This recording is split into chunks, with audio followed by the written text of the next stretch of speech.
only way to stop a monster from killing our kids is to be personally involved and invested in a plan of absolute protection. The only thing that stops a bad guy with a gun is a good guy with a gun.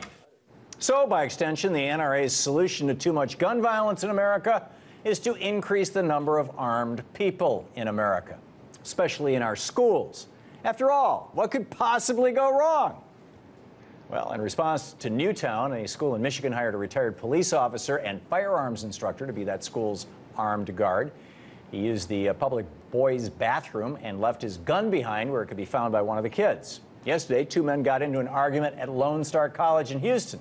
One of them, 22-year-old Carlton Berry, is alleged to have pulled out a gun and started shooting. Apparently somebody else in the room, we don't yet have the details, fired back at him. And in the crossfire, a school janitor was shot, and another person, who's reported to be a student, was also taken to the hospital. College students packing heat on campus. After all, what could possibly go wrong? Well, here's what could go wrong. America, with 5% of the world's population, has a quarter of the world's civilian-held guns. And we have almost 30 times the rate of gun violence of any other developed nation. Roughly 10,000 die from shootings every year in America, and twice that many people use guns to kill themselves. More than once a day in America, a child accidentally kills himself or herself or another child with a gun. A gun in a household is more likely to be used for homicide or suicide in that household than it is to shoot somebody trying to break into the house.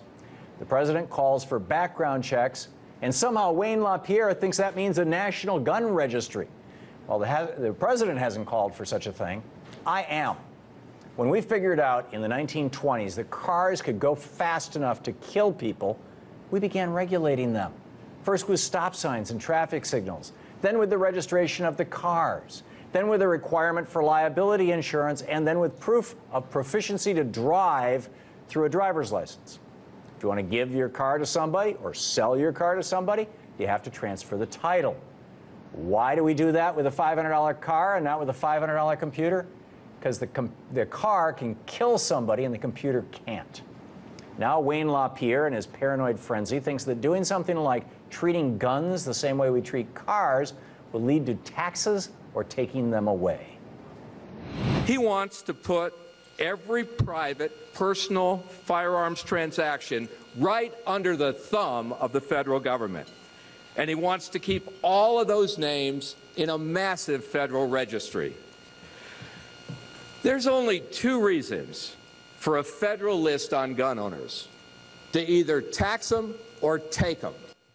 Well, first of all, once again, this is a straw man that LaPierre is throwing out there. The president has never suggested a national gun registry. But as I said, I am.